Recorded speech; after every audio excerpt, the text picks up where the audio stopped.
पिछली जो हमारी उर्दू की क्लास हुई थी उसमें हमने देखा था 8वां पॉइंट देख रहे थे हम उर्दू ज़बान की आमोजिश में अंग्रेज़ी ज़बान का बढ़ता हुआ असर देख रहे थे। ठीक है कि उर्दू ज़बान की आमोजिश में किस तरह से अंग्रेज़ी ज़बान का जो है वो बढ़ता हुआ असर दिखाई देता है। तो इसी बात को हम जो है यहाँ देख रहे थे।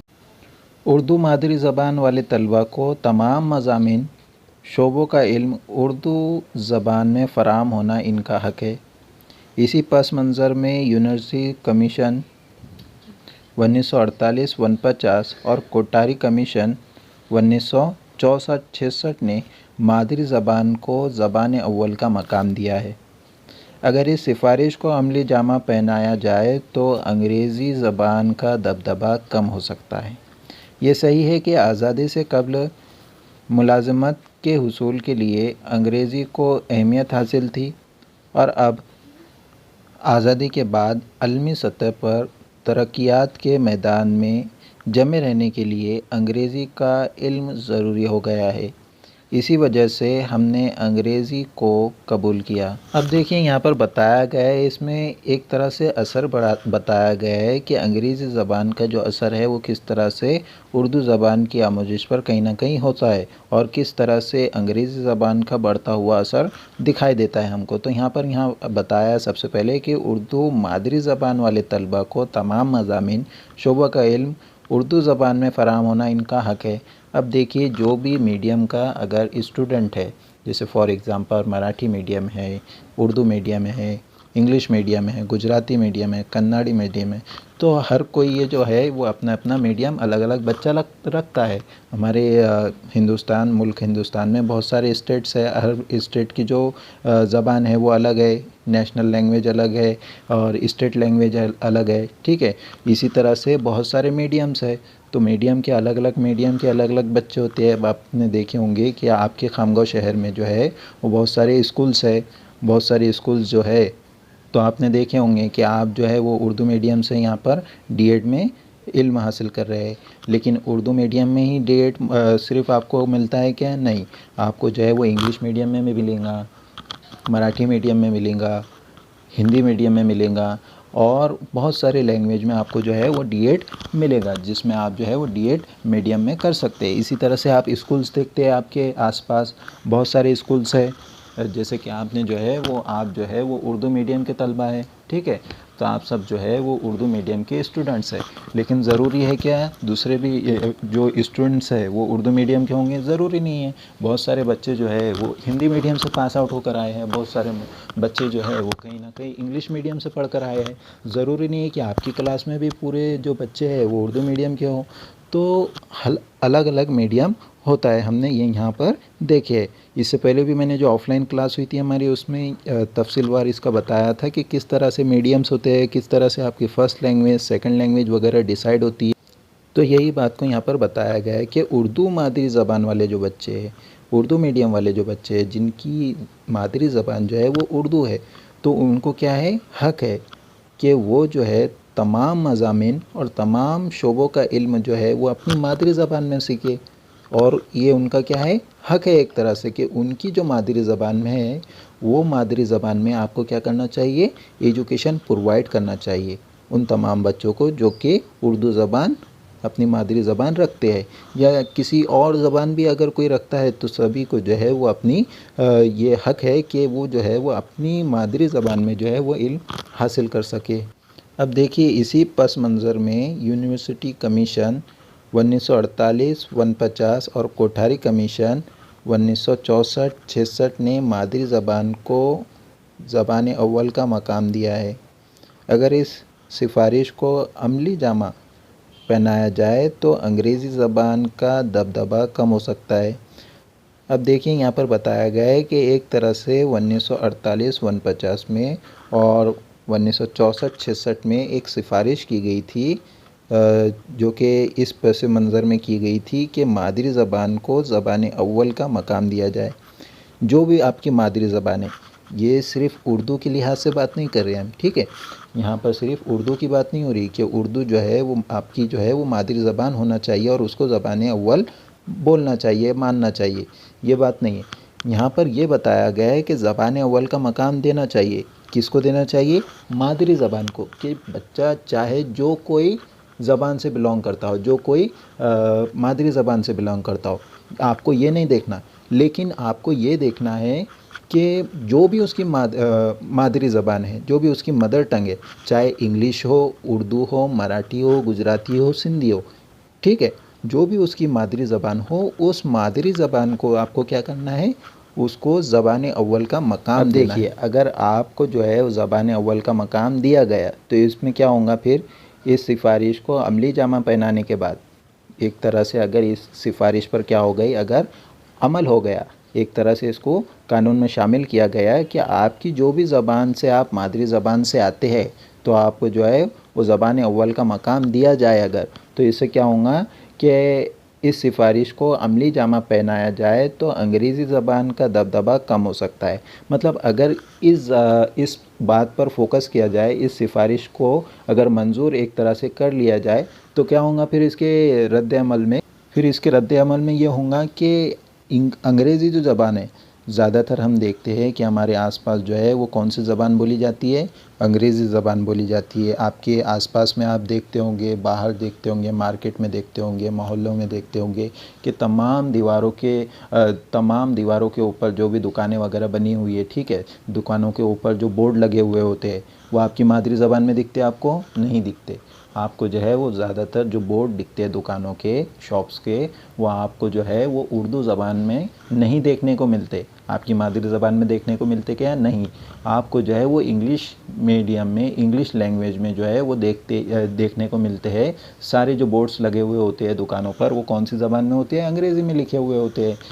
हालांकि अंग्रेज़ी वो उस दुकान वाले को भी ना आए, लेकिन जो है वो आजकल जो है वो आप देख रहे हैं कि तमाम दुकानों के जो बोर्ड लगे हुए होते हैं वो कहीं ना कहीं अंग्रेज़ी में आपको देखने को मिलते हैं। तो एक तरह से अंग्रेज़ी ज़बान का जो है वो आपके माहौल में, आपके आसपास में, सराउंडिंग में, आपके अतराफ़ में जो है वो क्या बना हुआ है? दबदबा बना हुआ है कि अंग्रेज़ी ज़बान जो है वो तमाम ज़बानों से जो है वो एक तरह से बेहतर दिखाई देती है आपके माहौल में, आपके अतराफ़ में, सराउंडिंग में, ठीक है, ऐसा देखा गया है अक्सर। लेकिन इसी बात को यहाँ पर बताया गया है कि अगर इस सिफारिश को अमली जामा पहनाया जाए, कौन सी सिफारिश?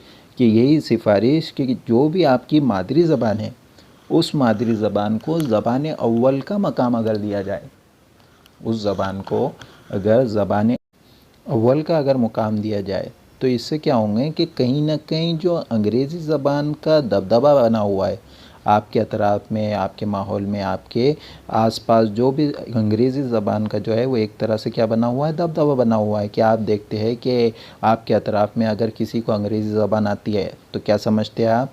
कि उसको जो है वो आपसे ज़्यादा नॉलेज है। हालांकि ये पॉसिबल है क्या कि आपसे ज़्यादा उसको नॉलेज होगा? नहीं होगा। पॉसिबल है, लेकिन इसकी वाहिद वजह यही है कि एक तरह से क्या बना हुआ है? दबदबा बना हुआ है।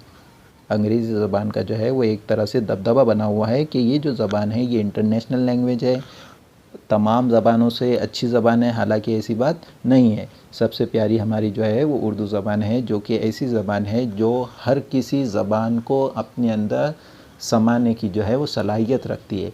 आप देखिए, दुनिया की कोई ऐसी ज़बान नहीं है जो कि उर्दू जैसी ज़बान हो। उसकी फॉर एग्ज़ाम्पल बताता हूँ आपको।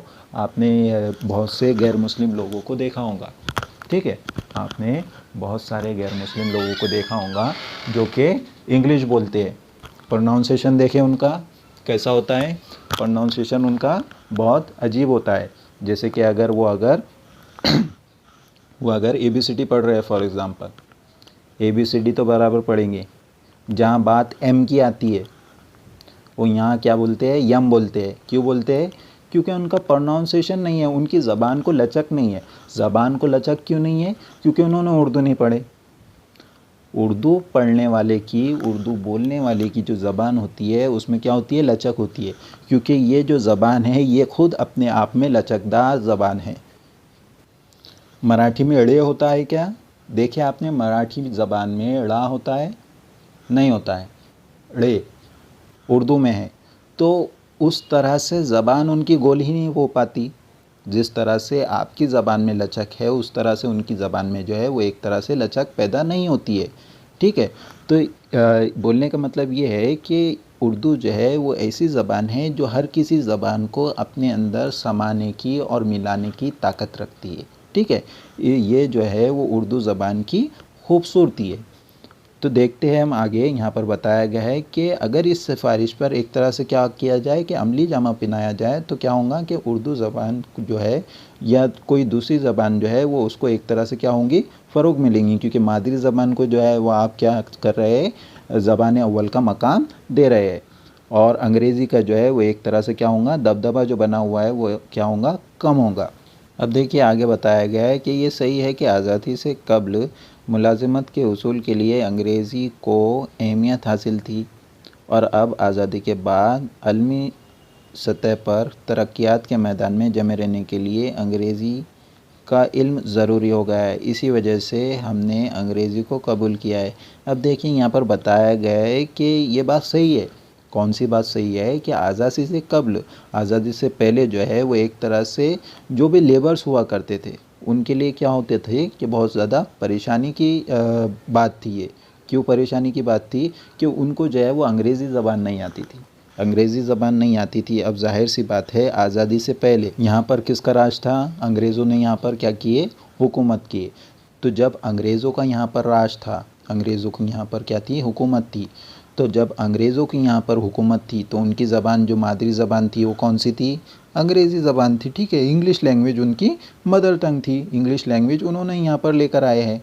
उससे पहले जो है वो यहाँ पर किसका राज था? बादशाहत थी। यहाँ पर कहीं ना कहीं मुग़ल देखने को मिलते हैं, ठीक है, पेशवा देखने को मिलते हैं, बहुत सारे यहाँ पर राजा महाराजा वगैरह गुजरे हैं। तो उनकी जो दरबारी ज़बान थी वो दरबारी ज़बान कौन सी थी? दरबारी ज़बान कौन सी थी वहाँ पर? पर्शियन थी। इससे पहले मैंने आपको ऑफलाइन लेक्चर जो हुआ था हमारे क्लास में उसमें बताया था कि दरबारी जो ज़बान थी उसमें कहीं ना कहीं पर्शियन लैंग्वेज जो है वो शामिल थी। ठीक है, तमाम जो दरबारी काम हुआ करते थे, ऑफिशियल काम हुआ करते थे, वो पर्शियन लैंग्वेज में हुआ करते थे। पर्शियन लैंग्वेज भी जो है वो बाहर से हमको उनकी जानिब से मिली है, जो कि आज तक चली आ रही है। उसी तरह से अंग्रेज़ी ज़बान, बाद में अंग्रेज़ लोग यहाँ कब पर आए तो उन्होंने कौन सी लैंग्वेज लेकर आए? अंग्रेज़ी ज़बान लेकर आए। अब यहाँ के लोगों को अंग्रेज़ी ज़बान से वाकिफ़ियत तो नहीं थी ना, ठीक है, तो फिर क्या किया, धीरे धीरे लोगों ने इसको सीखना शुरू किया। कौन सी ज़बान को? अंग्रेज़ी ज़बान को। किस लिए? क्योंकि बहुत सारे लेबर्स वगैरह थे, बहुत सारे लोग थे जो कि अंग्रेज़ी जो भी कारखाने वगैरह चला करते थे, ईस्ट इंडिया कंपनी चलती थी अंग्रेज़ों की यहाँ पर, ठीक है, आपको पता है कि ईस्ट इंडिया कंपनी के नाम से उन्होंने यहाँ पर कंपनी शुरू की थी। फिर उसमें बहुत सारे लेबर्स वगैरह काम करते थे। तो अब जब आप किसी के वहाँ नौकरी कर रहे हैं, किसी के वहाँ मजदूरी कर रहे हैं, तो आपको उनसे कम्युनिकेट करने के लिए, उनसे बातचीत करने के लिए, सारी चीज़ें तय करने के लिए आपको उनकी लैंग्वेज आना बहुत ज़्यादा ज़रूरी है। तो इसीलिए क्या किया जाता था कि एक तरह से अंग्रेज़ी ज़बान को लोग जो है वो उस वक्त सीखा करते थे, क्योंकि उनसे जो है वो लेन देन काफ़ी करना पड़ता था। और अब आज़ादी के बाद अलमी सतह पर तरक्यात के मैदान में जमे रहने के लिए अंग्रेज़ी का इल्म ज़रूरी हो गया है। इसी वजह से हमने अंग्रेज़ी को कबूल किया है। अब देखिए पहले जो था वो काय के लिए कर रहे थे?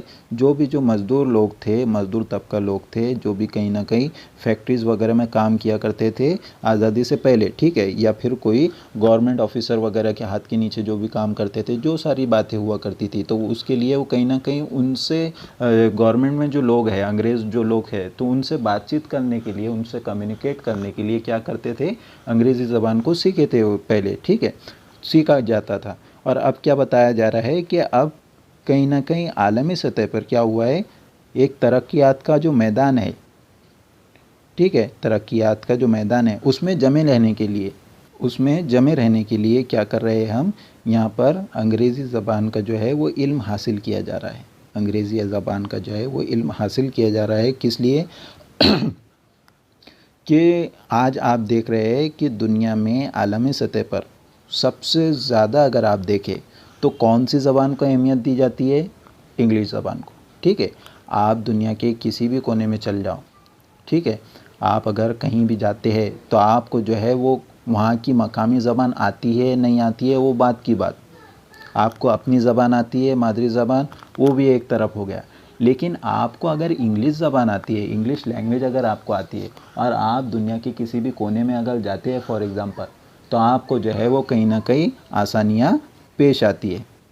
एक दूसरे से कम्युनिकेट करने के लिए आप अगर कहीं जा रहे हैं तो आपको जो है वो वहाँ पर बाज़ार में जाना होगा या किसी से कुछ काम होगा, तो सारी चीज़ों को जो है वो आपको जो है वो कम्युनिकेट करने के लिए, एक तरह से किसी से बात करने के लिए, किसी ज़रूरत को आपको पूरा करने के लिए क्या करना होगा, किसी से बात करना होगा, किसी कोई चीज़ को ख़रीदना होगा। तो आप कैसे करेंगे? वैसे हो जाएगा कि सब आपको किसी न किसी से क्या करना होगा, बात करना होगा। तो इसी तरह जो है वो एक तरह से तरक्कियात के मैदान में जमे रहने के लिए, एक तरह से जो तरक्की हो रही है दिन ब दिन, ठीक है, तो उसके वो जो मैदान है, तो लोगों के साथ कंधे से कंधा मिलाकर चलना है आपको। तो एक तरह से तरक्की करने के लिए, किसी अच्छे मकाम पर पहुंचने के लिए, कामयाबी हासिल करने के लिए आपको क्या होना चाहिए, तमाम ज़बानों का इल्म होना चाहिए। तो इसी तरह से यहाँ पर बताया गया है कि अंग्रेज़ी ज़बान जो है वो बहुत ज़्यादा ज़रूरी हो गई है। किस लिए? क्योंकि तरक्कियात का जो मैदान है उसमें जमे रहने के लिए आपको अंग्रेज़ी ज़बान आना जो है वो बहुत ज़्यादा ज़रूरी हो गया है। इसी वजह से हमने अंग्रेज़ी ज़बान को क्या किया है, कबूल किया है। तो इसीलिए जो है वो हमने क्या किया है कि अंग्रेज़ी ज़बान को एक तरह से कबूल किया है। अंग्रेज़ी ज़बान को हम क्या कर रहे हैं, सीख रहे हैं। आप देखते होंगे कि आजकल जो है वो बहुत सारे जो लोग हैं मादरी ज़बान जिनकी उर्दू है, ठीक है, मतलब मुस्लिम लोग, ठीक है, तो वो जो है वो अपने बच्चों को जो है कहीं ना कहीं जो है वो कौन सी मीडियम में तालीम दिलवा रहे हैं। आपने देखे होंगे बेशतर जो लोग हैं वो अंग्रेज़ी ज़बान को जो है वो प्रेफरेंस दे रहे हैं, अपनी पहली प्रेफरेंस जो है वो अंग्रेज़ी ज़बान को वो लोग दे रहे तो यहाँ पर ये बात देखने को मिलती है कि अंग्रेज़ी ज़बान का जो है वो बहुत ज़्यादा दबदबा बना हुआ है कि आजकल जो है वो मादरी ज़बान चाहे उसकी जो भी हो, ठीक है, उर्दू हो, हिंदी हो, मराठी हो वगैरह, जो भी उसकी मादरी ज़बान हो वालिदैन की, लेकिन वो जो अपने बच्चों को इल्म हासिल करवा रहा है, जो स्कूल में वो उसको दाखिल करवा रहा है, तो वो कहीं ना कहीं जो है वो पहले नंबर पर फिर प्रेफरेंस उसकी जो लिस्ट होती है, तरजीह किसको देता है, वो इंग्लिश मीडियम को, कि इंग्लिश मीडियम जो है वो दूसरे मीडियम से ज़्यादा बेहतर है। उसमें जो है वो बच्चे को ज़्यादा समझ में आएगा, ज़्यादा नॉलेज मिलेंगी, ज़्यादा बच्चा जो है वो उसमें क्लेवर होगा, होशियार होगा, ठीक है। तो ये सारी चीज़ें जो है वो सामने निकल कर आती है कि कहीं ना कहीं तरक्कियात के मैदान में जमे रहने के लिए हमने क्या किया है कि अंग्रेज़ी ज़बान को एक तरह से कबूल कर लिया है, ताकि जो है वो हम इसमें जमे रहें। और इसके बाद बताया गया है कि और वो भी इस तरह के, अब हमने क्या किया है, सुबह बखैर, शब बखैर, खुदा हाफिज़ की जगह क्या किया है हमने सभी ने, ठीक है, good morning, good night, tata, bye bye जैसे अल्फाज इस्तेमाल करने लगे हैं हम। कौन से अल्फाज हमको इस्तेमाल करना चाहिए? हम जो मीडियम से आते हैं, हमारी जो मादरी ज़बान है, कहीं ना कहीं आजकल के जो बच्चे हैं, ठीक है, तो उनको जो है वो शब बखैर, सुबह बखैर उन्होंने उनके कानों तक आज तक सुनाई नहीं दिया उनको। क्यों नहीं सुनाई दिया? क्योंकि उनके घर से इसी की शुरुआत नहीं हुई। कहीं ना कहीं घर पर भी जो है, कहीं ना कहीं घर पर भी जो है वो इसकी शुरुआत होती है। बच्चा जो जो कुछ सीखता है बच्चा, वो कहाँ से सीखता है? अपने घर से सीखता है, माहौल से सीखता है, अतराफ़ से सीखता है, सोबत से सीखता है। तो घर ही पर जो है वो माँ बाप वालिदैन क्या कर रहे हैं, बच्चे को टाटा सिखा रहे हैं, बच्चे को बाय बाय सिखा रहे हैं, गुड नाइट सिखा रहे हैं, गुड मॉर्निंग सिखा रहे हैं। क्यों? क्योंकि अंग्रेज़ी के ज़्यादा ज़ोर की वजह से, अंग्रेज़ी में तालीम हासिल करवा रहे हैं वो, इसके लिए उनको आगे फ्यूचर में जाकर अंग्रेज़ी तालीम हासिल करवाना है, इसके लिए। हालांकि वो सारी चीज़ें एक जगह पर कहीं ना कहीं ठीक है, ठीक है कि आपको जो है वो दुनिया के साथ जो है वो कदम से कदम मिलाकर चलना चाहिए, आपको हर फील्ड का नॉलेज होना चाहिए, लेकिन आपकी जो मादरी ज़बान है, जो आपकी मादरी ज़बान है, जो आपकी मादरी ज़बान उर्दू है, तो उसका मज़ा जो है वो आपके ज़बान पर कहीं ना कहीं बाकी रहना चाहिए, ठीक है। तो उसका ज़बान पे आपका जायका होना चाहिए। तो उसके लिए आपको क्या करना होगा, आपके घर ही से आपको उसकी शुरुआत करनी होगी। आप अगर बच्चे को घर पर गुड मॉर्निंग, शब बखैर, ठीक है, शब बखैर जो बोलते हैं, तो उर्दू ज़बान में बोलते हैं, उसकी जगह हम क्या कर रहे हैं, गुड नाइट का इस्तेमाल कर रहे हैं। तो आप ये बताइए, आपको इस बात से मना नहीं की जा रहा है कि आप जो है वो गुड नाइट ना कहें, लेकिन आपने जो है वो बच्चे को कम से कम अपनी मादरी ज़बान का, लैंग्वेज का भी जो है वो कुछ ना कुछ इल्म हासिल करवाना चाहिए, ताकि उसको पता चले, वो इस बात से गाफिल ना रह जाए कि आपने जो है वो सिर्फ उसको इंग्लिश पढ़ाया है और उर्दू जो है वो छोड़ दिया है। उसको ये मालूम ही नहीं पता ही नहीं कि शब्बा खैर किसको बोलते हैं, ठीक है, कि गुड नाइट को ही शब्बा खैर बोलते हैं। तो ये सारी चीज़ें जो है यहाँ पर बताई गई। तो इन सब अल्फाज का जो है वो इस्तेमाल हमने क्या कर दिया है, शुरू कर दिया है, कि अब जो है वो हम जो है वो सुबह खैर नहीं कहते हैं, शब्बा खैर नहीं कहते हैं, खुदा हाफिज़ नहीं कहते हैं, हालांकि हम जो है वो मुसलमान हैं, ठीक है, हम जो है अल्हम्दुलिल्लाह मुसलमान लोग हैं। हमको जो है अगर जा रहे हैं, हम कहीं कोई आ रहा है, ठीक है, तो हमको क्या करना चाहिए, सलाम करना चाहिए, सलाम में पहल करना चाहिए, खुदा हाफिज़ कहना चाहिए एक तरह से, ठीक है। तो हम जो है वो अच्छी चीज़ को छोड़कर कहीं ना कहीं जो है वो इंग्लिश की ज़ोर की वजह से, एक तरह से अट्रैक्शन की वजह से, तरक्याती मैदान में है सारी चीज़ें, तो उसको देखते हुए हम क्या कर रहे हैं कि हमारी ज़बान का जायका एक तरह से छोड़ रहे हैं। हम जो है यहाँ पर क्या कर रहे हैं, ऐसे अल्फाज का इस्तेमाल कर रहे हैं जो कि उसकी जगह इस्तेमाल किया जाता है, जैसे कि tata, bye bye, good night वगैरह चीज़ें। अब देखिए उसके बाद बताया गया है कि अपनी गुफ्तगू में अंग्रेज़ी का बेतहाशा इस्तेमाल एक लिहाज से उर्दू ज़बान की आमोजिश और तदरीस पर हमले की मज़दाक है, जो हमारे लिए एक मसला है। अब देखिए एक तरह से जब हम जो सारी चीज़ें जो है रोज़मर्रा के जो काम हो रहे हैं, जैसे कि आप जो है वो सुबह उठते हैं, रात में सोते हैं, ठीक है, खाना खाते हैं, बाहर जाते हैं, बाहर से घर पर वापस आते हैं, तो ये सारी चीज़ों के लिए आपने कहीं ना कहीं क्या किया है, उर्दू ज़बान को छोड़कर आप जो है वो अंग्रेज़ी ज़बान की तरफ यहाँ क्या हो गए, राग़िब हो गए, अट्रैक्ट हो गए एक तरह से, कि आपने जो है वो जो आपके बेसिक चीज़ें होती है, जैसे कि आप उठकर सभी को क्या करना है, आपको सलाम करना है घर में, गुड मॉर्निंग की जगह जो है आपको सुबह बखैर कहना चाहिए घर पर, ठीक है। तो ये सारी चीज़ें जो है वो आप कहीं ना कहीं क्या कर रहे हैं, छोड़ रहे हैं, इससे जो है वो एक तरह से आप पिछड़ जा रहे हैं। तो इसी बात को यहाँ पर बताया गया है कि अंग्रेज़ी ज़बान के बेतहाशा इस्तेमाल कर रहे हैं आप, अल्फाज का जो है वो बेतहाशा इस्तेमाल कर रहे हैं, कि आपने जो है वो बेसिक जो छोटी छोटी चीज़ें होती है उनके लिए भी जो है वो अंग्रेज़ी के अल्फाज इस्तेमाल करना शुरू कर दिए। जैसे अगर किसी से कोई गलती हो जाए तो हम फ़ौरन क्या कहते हैं, सॉरी, ठीक है। तो आपने सॉरी नहीं कहना चाहिए, आपने जो है वो कहीं ना कहीं आपकी मादरी ज़बान से जो अल्फाज निकलता है, जो भी आपकी मादरी ज़बान है, तो उससे जो अल्फाज निकलते हैं तो आपने क्या करना चाहिए कि उस अल्फाज का इस्तेमाल करना चाहिए आपकी मादरी ज़बान का। तो इसी बात को यहाँ पर बताया गया है कि बेतहाशा इस्तेमाल हो रहा है अंग्रेज़ी ज़बान का गुफ्तगू के लिहाज से, जहाँ पे बात करते हैं आप, और डेली लाइफ की जो सारी चीज़ें होती है, आप जो है वो सुबह उठ रहे हैं तो गुड मॉर्निंग कह रहे हैं, रात में जो आप सो रहे हैं तो गुड नाइट कह रहे हैं, आप कह रहे हैं कि हमारा लंच हो गया, हमारा डिनर हो गया, ब्रेकफास्ट हमने डन कर लिया।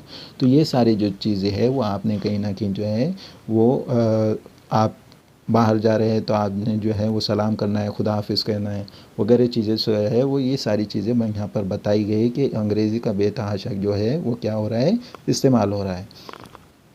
तो इससे क्या होता है कि उर्दू ज़बान की आमोजिश और तदरीस पर जो है वो एक तरह से हमला हो रहा है, जो हमारे लिए जो है वो एक बहुत बड़ा मसला है, कि बच्चे को जो है वो उर्दू ज़बान जो है वो सीखने में बहुत ज़्यादा दुश्वारियों का सामना करना पड़ रहा है।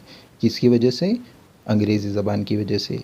अंग्रेज़ी ज़बान की वजह से कहीं ना कहीं जो डेली लाइफ के इस्तेमाल के अल्फाज जो उसके कानों पर पड़ रहे हैं, जो भी उसका ज़ख़ीरा अल्फाज जमा हो रहा है, वो कौन सा जमा हो रहा है, अंग्रेज़ी वाला जमा हो रहा है। अब बच्चा जो है वो सुबह उठकर अगर गुड मॉर्निंग सुन रहा है, कानों पर उसके गुड मॉर्निंग सुना जा रहा है, रात को जब वो सो रहा है तो गुड नाइट सुन रहा है, कहीं वो जा रहा है तो कोई उसको टाटा कह रहा है, तो कहीं ना कहीं उर्दू ज़बान का जो ज़ोर होना चाहिए, जो आमोजिश और तदरीस होना चाहिए, वो को क्या हो रही है, एक तरह से कमज़ोर हो रही है, उस पर जो है वो हमला हो रहा है। हमला कौन कर रहा है, अंग्रेज़ी ज़बान। तो यही बात को यहाँ पर बताया गया है कि ये एक जो है वो बहुत बड़ा जो है वो मसला बना हुआ है। तो ठीक है, यहाँ पर जो है वो हमारी आज की जो क्लास है वो ख़त्म होती है। इंशाअल्लाह हम अगले लेक्चर में आगे कंटिन्यू करेंगे, ठीक है।